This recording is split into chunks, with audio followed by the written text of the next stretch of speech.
This is the fifth in a series of videos on class notes on square root review. This one's going to be on finding domain and range of square root functions. So the question might be as easy as find the domain or find the range or find both. And it'll give you a function. In this case, let's do y is equal to 1/2 square root x plus 4 plus 3. So there's a couple of key things to remember. The first thing is domain is simply the set of all x values.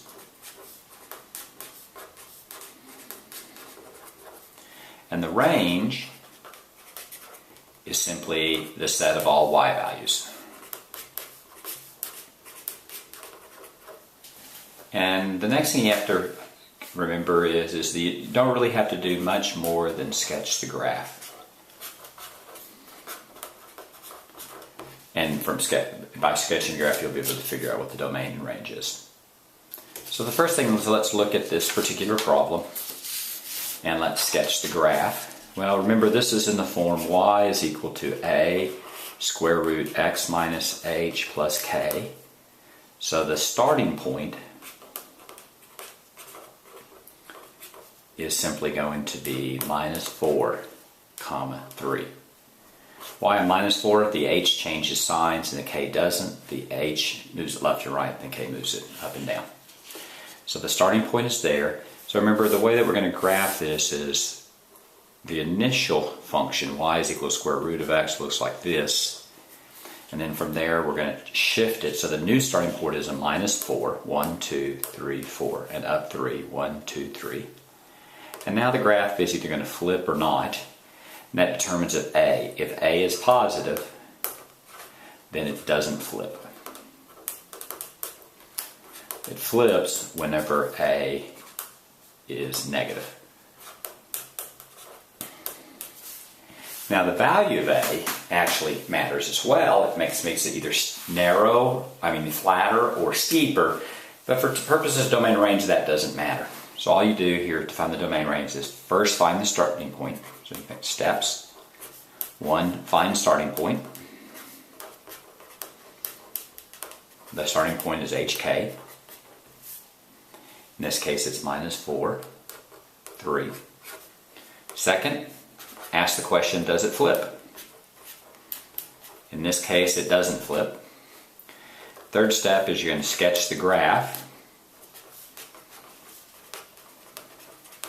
It's going to increase, but at a decreasing rate, it's going to get flatter and flatter and flatter.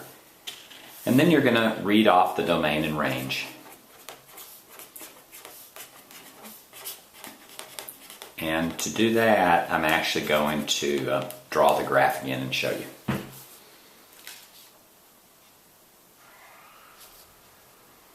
So these are just that. First, find the starting point. That you get that from HK. Then you ask the question, does it flip? This one doesn't because A is positive. Sketch the graph. And then read off what the domain and range is. So let's go ahead and do that. Let's go ahead and sketch the graph. Y is equal to 1/2 square root of x plus 4 plus 3. Starting point is 1, 2, 3, 4, 1, 2, 3. Maybe draw some dotted lines there just so we can get it exactly right.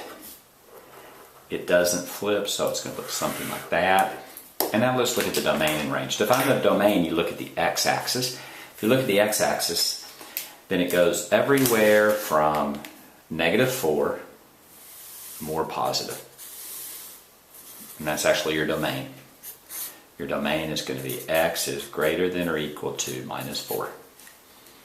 And the domain is always defined by your h. Now let's look at range. Range, you're going to look at y. This is your y-axis. Here it's going to be from 3 everywhere up, right? That's where it's going to be there. So your range here is going to be y greater than or equal to positive 3. Your domain is always going to be determined by your h, and your range always by your k. That's always going to be true. Let's do one more example. Let's find the domain and range of y is equal to minus 2 square root x plus 3 plus 5. The starting point, that's the first thing you do, is find the starting point. The starting point here is going to be negative 3, 5. Right? The h changes signs and the k doesn't. This one, though, flips. The reason you know this one flips is because the a is a positive. I'm sorry, because the a is a negative number. When the a is a negative number, it flips. And then you sketch the graph. It's going to be 1, 2, 3. That's a minus 3. And 1, 2, 3, 4, 5. Positive 5. But now the graph is, instead of coming up like this, it's going to flip, so it's going to go like that. Now let's look at the domain. The domain again is everything from minus 3, more positive, including minus 3.